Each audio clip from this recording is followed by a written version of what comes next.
Tô de olho, hein, Bigode? Não roube esse carrinho. Por onde a gente começa, então, esse caso? Olha, Uma linha do tempo? O que a gente faz? Quem é a Deolane? O que a gente... Antes de dar a linha do tempo, eu queria trazer para você uma reflexão. Eu queria que o público do Vilela falasse o seguinte. É impressionante como a Polícia Civil, a Polícia Federal, o Ministério Público, há cerca de 1 ano e meio, eles começaram a fazer inquéritos e processos contra os MCs e os grandes influenciadores que ostentavam riqueza. Só que tem um detalhe, após a prisão da Deolane, não sei se você reparou, Vilela, acabou a ostentação nas redes sociais. Verdade. Não tem MC, não tem influenciador mostrando um carro de 2, 3 milhões. O que isso trouxe? Que a ação das forças policiais, a ação do Ministério Público, fizeram com que quem estava ostentando parou. E mesmo aqueles que ostentavam e não foram processados também pararam. Então eu acho muito interessante essa colocação, pois mudou a característica. Você não vê mais nas redes sociais as ostentações que eram diárias e muitas vezes até engraçadas, onde você via um MC sendo parado num comando policial, o MC dando risada, o carro está sem documento, então leva, depois eu busco outro. E isso realmente mudou o perfil dessa gente que ganha dinheiro, muito dinheiro, e que gostava de andar com corrente de ouro de 2 milhões, de carros de 3, 4 milhões. Agora, Deolane Bezerra, eu queria fazer uma explanação inicialmente rápida, porque tanto as irmãs como o próprio advogado, Dr. Auri, eles têm uma retórica nas redes sociais que eles alegam que ela está sendo perseguida pela polícia e perseguida pelo Ministério Público de São Paulo. Eu queria desmontar um pouco essa narrativa que eu chamo, Dr. Fábio, de defesa digital, que a defesa digital é a defesa para os 25 milhões de seguidores da Deolane. Mas eu quero dizer que esse inquérito policial que ela entrou, ele começa em 2019, sendo que o nome dela só veio aparecer em 2022. Olha que interessante. E em 2019, ninguém conhecia a Deolane Bezerra, 2021 também ninguém conhecia a Deolane Bezerra, até que, em abril de 2021, ela se casa com o MC Kevin. Eles se casam, aí a notícia era, o MC Kevin casou com uma advogada criminalista. Ok. O mais curioso e tétrico é que após 1 mês de casamento, no mês de maio de 2021, o MC Kevin morreu num hotel de luxo no Rio de Janeiro, e todo mundo lembra que ele foi saltar do 5º andar para o 4º andar, porque ele estava com uma garota de programa, e a Deolane Bezerra, de uma maneira ou de outra, dizem que ela teria descoberto que ele estava lá e ele tentou pular do 5º andar para o 4º andar, caiu e morreu. Olha que curioso. Então ela era uma desconhecida em 2001, ela casa, ganha uma certa notoriedade. Quando o MC Kevin falece e ela vai no velório pedindo justiça pelo marido, o nome dela subiu. E o nome dela subiu tanto que em 2022, em setembro, ela é convidada para participar da Fazenda. Ela foi convidada para participar da Fazenda, fez um sucesso enorme na Fazenda e depois de 87 dias, ela não foi eliminada. Ela pediu para sair. Olha que curioso. Então vamos dizer que o boom na vida dela, em matéria de mídia, foi na Fazenda e de lá ela sai uma influencer com grande força. Mas olha a curiosidade que eu queria trazer para você, porque eu tive acesso a algumas peças desse inquérito que mostram o desenrolar dessa história. E eu queria aqui mostrar que ela não foi perseguida. Aconteceu o seguinte, o problema dela, Vilela, é grave, porque ela está envolvida numa denúncia onde tem o Marcola, que é o líder do PCC, o Marcolinha, que é o irmão, mais 4 parentes do Marcola, 3 parentes, um operador e ela. Ou seja, é uma denúncia pesada. Mas a curiosidade disso tudo é como começa essa investigação. Então vamos lá. Em fevereiro de 2019, o Marcola, ele estava no presídio de Presidente Prudente, juntamente com o irmão preso e toda uma galera, que eram 20 chefes do PCC, quando o Dr. Lincoln Gaquia, preocupado com a comunicação deles dentro do presídio e fora, ele consegue, através de uma petição, e o juiz criminal aceitou, o quê? Naquela data, em fevereiro de 2019, na calada do dia, quando estava começando o dia, todos foram transferidos. Todos foram transferidos. Foi uma operação que a Polícia Civil fez com total sigilo, e eles foram para presídios federais, onde eles estão praticamente incomunicáveis. Naquele momento, perde-se o comando do PCC. E o que faz o PCC? Eles nomeiam 2 pessoas para assumir o lugar do Marcola, do Marcolinha e dos outros 20 que chefiavam o PCC. O que aconteceu? Olha que curioso. 23 de julho de 2019, a Polícia Penal, Vilela, estava preocupada que esses 2 estavam fazendo, sabe o quê? Dando ordens. E aí, numa operação da Polícia Penal, na cela 139, eles tiraram todo o esgoto da cela e eles encontraram isso aqui. Dá uma olhada, Vilela. Eles encontraram esse monte de papel, só que estava todo sujo. Tudo isso estava no esgoto da cela 139, aonde você tinha 2 líderes do PCC quando o Marcola estava isolado.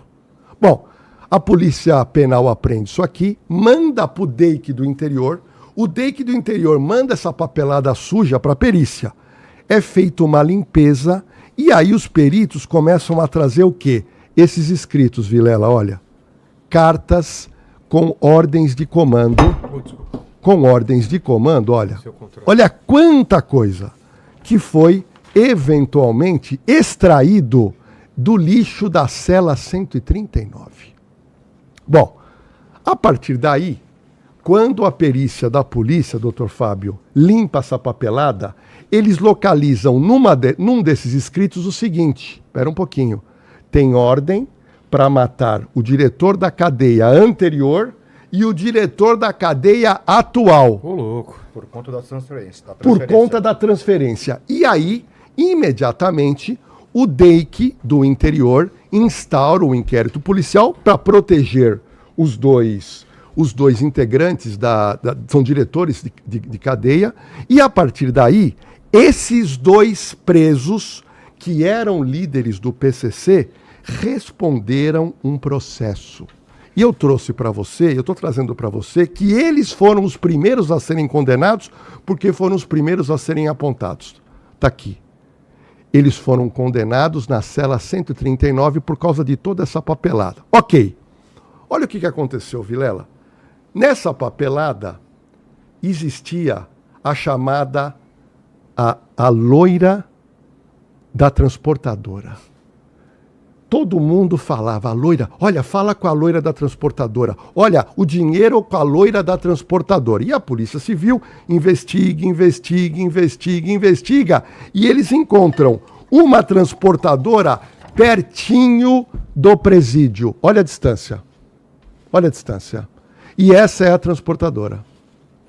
Uma transportadora, doutor Fábio, de um casal humilde, que de uma hora para outra eles passaram a ter uma série de caminhões em que a Polícia Civil e o Ministério Público entendem que isso aqui era usado como lavagem de dinheiro para o PCC. Esse casal da transportadora está aqui. Foram presos. A loira da transportadora é essa moça, a Elidiane, e o marido dela, o Ciro. Ou seja, cana. Já estão condenados, os 2 da cela 139, mais esses 2. Ok. E a investigação está correndo. Está correndo.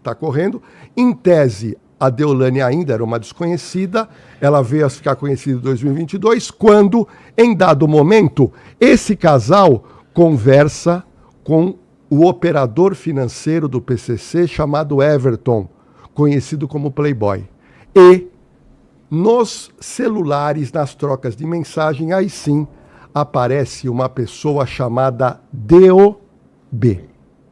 D-E-O-B. A polícia falou, mas quem será que é essa mulher? Ou será que é homem? E começa a investigar. E sabe aonde estava a Deolane Bezerra nessa época? Na fazenda. ela estava dentro da fazenda quando já havia um inquérito instaurado, aí sim, contra ela, contra o Everton e contra a família Camacho por lavagem de dinheiro. E a partir daí, só para vocês terem uma noção, eles descobriram que, só para você ter uma noção, o Ciro, dono da transportadora, tinha na conta quase 3 milhões de reais. São todas quantias muito altas que acabaram circulando. Bom, moral da história. O Ciro pegou 14 anos de cadeia, a esposa pegou 11 anos e 3 meses. Todos por associação do crime e lavagem de dinheiro. Mesmo crime que responde hoje a Deolane. A partir daí, deste fato, eles começaram a investigar a Deolane, só que todos esses anos, até 2026, a investigação, doutor Fábio, foi feita e ela não sabia. Porque no direito hoje, o investigado é o último a ser ouvido. E a polícia foi levantar o quê? Tudo o que ela estava fazendo em matéria financeira. Em matéria, primeiro, conta física e conta jurídica. Mas o mais curioso é que a Polícia Civil descobre isso aqui. Você está vendo aqui, Vilela, 2 casas muito simples, lá da região de Presidente, onde fica o presídio. Nessas casas, a Deolane tem mais de 20 empresas abertas. Ou seja, são casas simples, onde tem moradores simples. Nessa casa, por exemplo, é um casal que mora e nunca ouviu falar de Deolane.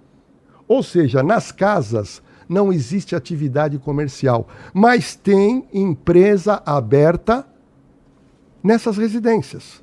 E a partir daí, a polícia descobre que essas casas estavam em nome de quem? Essas empresas em nome da Deolane. Várias empresas no mesmo endereço. Olha que curioso. Mesmo endereço, dá uma olhada, Vilela. Um monte de empresa. E isso a polícia falou, espera um pouquinho. A Deolane, que é uma influencer, saiu da fazenda. Ok. A partir daí, eles localizam um contador dela, que também é o contador de pessoas que têm envolvimento com o PCC, que é esse cidadão aqui, que também está respondendo um processo parecido. E o mais impressionante é que esse contador, doutor Fábio, ele teria mais de 2.444 empresas que ele cuida. Só que são empresas, Vilela, que cai dinheiro. Muito dos dinheiros que são depositados são dinheiros em espécie, numa quantia que não precisa ter identificação. Ou seja, no levantamento da polícia, ao final do inquérito, eles verificam o seguinte, espera um pouquinho, naquela oportunidade, que foi agora, no começo do ano, nas contas físicas e jurídicas da Deolane, metade, 13 milhões e pouco na conta física, 13 milhões e pouco na conta jurídica, totalizando 27 milhões. O Everton, que seria esse rapaz que é o operador financeiro, que é um desocupado, não tem empresa, foi encontrado 8 milhões e 400 mil. Na família Camacho, que está envolvida, no sobrinho, mais quase 9 milhões, a outra sobrinha, mais 7 milhões, na conta de Marcos William Herbas Camacho, 6.918.000, isso quem diz é o Ministério Público, e o irmão, o Marcolinha, mais 6.918.000. A partir daí, e aí eu queria saber a opinião do doutor Fábio, que é o seguinte, o delegado de polícia entende que ao final do inquérito policial, ele precisava de 2 coisas, mandado de busca e apreensão na casa dela e mandado de prisão, porque ele entende que ela solta continuaria lavando dinheiro. Foi aí que todo mundo viu pela televisão, a polícia foi, prendeu ela, ela não sabia o que estava acontecendo num primeiro momento, ela não tinha noção desse inquérito policial, e a partir daí o Dr. Lincoln Gaquia aceita a denúncia, denuncia e o promotor recebe a denúncia. Então a gravidade dos fatos é essa que eu estou colocando, e ela vai ter que provar agora esse dinheiro que entrou na conta física e jurídica, se é ou não lavagem de dinheiro do PCC. A polícia diz que sim, o Ministério Público diz que sim.